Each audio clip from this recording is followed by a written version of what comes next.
Existem duas técnicas fundamentais para ter um estudo de alta qualidade para o longo prazo. Se você estiver estudando para alguma coisa que vai acontecer daqui a 3 meses, 6, 1 ano, 2 anos, você tem que usar essas duas técnicas para conseguir ter bons resultados e usar bem o seu tempo. Olá, meu nome é Diogo Moreira, sou auditor fiscal da Receita Federal e eu estou aqui para te ajudar a sair dessa vida bandida que é estudar para concurso. A primeira dessas técnicas é a prática espaçada, que nada mais significa do que espaçar no tempo o aprendizado.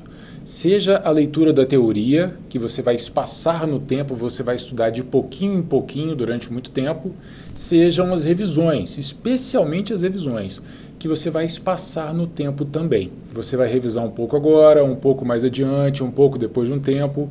Dessa forma, você vai avançar mais devagar, seja na leitura, seja na revisão, mas você vai facilitar a memorização de longo prazo. Você estuda um pouco da matéria hoje, um pouco mais depois de amanhã, um pouco mais depois de 2 dias e vai avançando devagarinho. Por que muitas pessoas não fazem isso? Porque a sensação é estranha. Você estuda algumas páginas, mas não chega a ler nenhuma aula inteira, não chega a ler um capítulo inteiro do livro. E fica aquela sensação de, poxa, eu precisava ir até o final desse capítulo ou dessa aula para entender isso aqui melhor. Essa sensação é forte e ela faz com que algumas pessoas não usem a prática espaçada. Então, quando você lê um capítulo inteiro, você tem aquela impressão de que entendeu melhor e talvez até tenha entendido, porque você leu o começo, meio e fim do capítulo. Mas para o longo prazo, se você tem que estudar muita coisa para uma prova que vai acontecer daqui a muito tempo, essa prática não é boa. Ela pode até favorecer o seu entendimento e a memorização de curto prazo, mas ela não ajuda a memorizar para o longo prazo. O contrário da prática espaçada é a prática intensiva. É aquilo que você fazia na escola, na faculdade, é quando você fica ali 2 ou 3 madrugadas, totalmente focado num assunto da prova que vai acontecer daqui a 2 ou 3 dias. Você intensifica o estudo, foca naquilo ali, lê, faz questão, revisão, teste, vai lá e faz a prova, consegue uma nota satisfatória, passa e depois esquece completamente o que você estudou.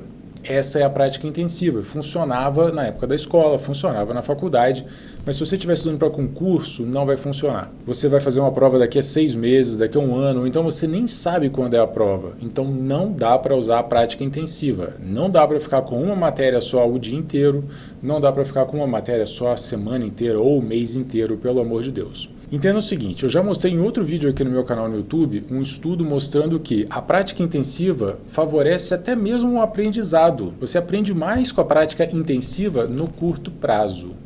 Se você fizer uma prática intensiva hoje, fizer um testezinho hoje, seu resultado vai ser melhor. Mas se você fizer a prática intensiva hoje e fizer um teste daqui a 1 semana, você já não vai lembrar tão bem. Diogo, mas não era a prática intensiva o que a gente fazia na escola? Né? Os professores pegavam, ensinavam um assunto e aí depois a gente fazia muitas e muitas questões daquele assunto e nunca mais via aquele assunto de novo? Sim, infelizmente sim.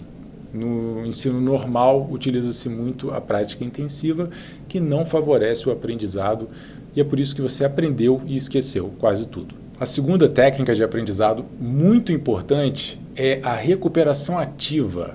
Ela é ainda mais importante do que a prática espaçada e provavelmente ainda mais desconhecida. A gente vive num mundo de estudantes que foram ensinados, que não foram ensinados a recuperação ativa. Você foi ensinado a releitura, né, a revisão passiva, mas a recuperação ativa não. Como o nome diz, significa recuperar a informação ativamente, por meio de um esforço, de um teste, de um texto dissertativo que você faz sem olhar o material. Essa recuperação ativa, esse exercício de puxar da memória ajuda na memorização de longo prazo também e ajuda muito. É por isso que eu sempre bato na tecla aqui no meu canal no YouTube, é o que eu ensino na minha metodologia, no acelerador de estudos, a utilizar a recuperação ativa. É por isso que eu sempre falo, faça muitas questões, treine o que você está estudando. Os exercícios de fixação são muito importantes para a fixação do conhecimento. Muito mais do que uma releitura, um resumo, escrever ali, olhando o material, qualquer coisa assim. Ah, mas eu quero ter um material para consultas futuras, por isso que eu faço um resumo. O resumo vai estar pronto. Ele não vai ser uma recuperação ativa. Quando você olhar para ele, ele vai ser uma coisa pronta, que não vai requerer esforço.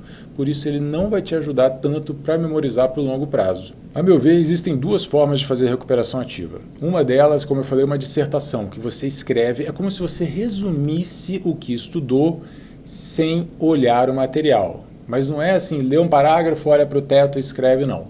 É sem olhar mesmo, é fazer isso depois de algumas horas de você ter lido aquele material. Ah, eu li o capítulo 13, beleza, agora eu vou fazer um resumo do capítulo 13 sem olhar o capítulo 13. Você olhou ele de manhã e vai fazer o resumo à noite, por exemplo. Isso é uma forma de recuperação ativa bem interessante, você puxa da memória. Não faz parte da minha metodologia padrão, porque é muito solto, os alunos têm dificuldade, para revisar depois dá muito trabalho, né? Você tentou, sei lá, resumir a aula toda, sem reler aquela aula.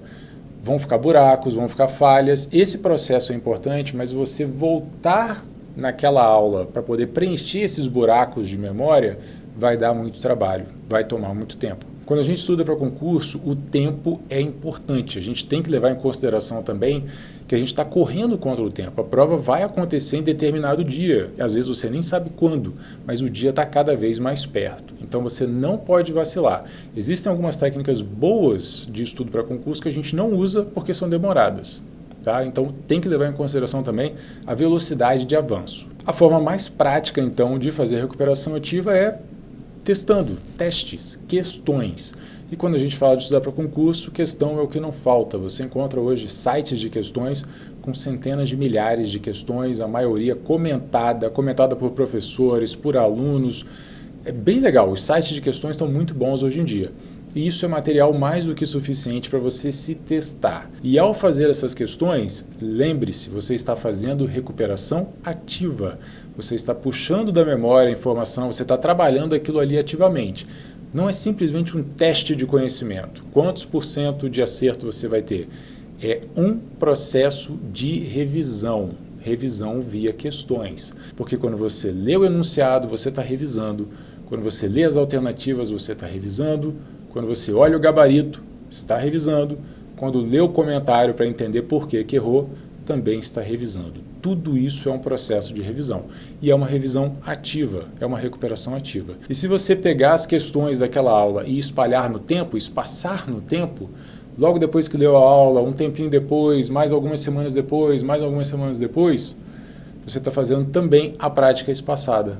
Juntando então as duas coisas, recuperação ativa e prática espaçada. Isso vai favorecer demais a sua memorização de longo prazo e vai fazer com que não seja necessário revisar tantas vezes depois todo o conteúdo, porque você quebrou essas revisões ali no tempo e assim vai se lembrar melhor. Se você gostou desse vídeo, clique em curtir, por favor, se inscreva no canal se você ainda não se inscreveu e a gente se vê por aí. Deixa aqui nos comentários o que você faz. Fala para mim nos comentários de que forma você revisa hoje. Um grande abraço e até a próxima.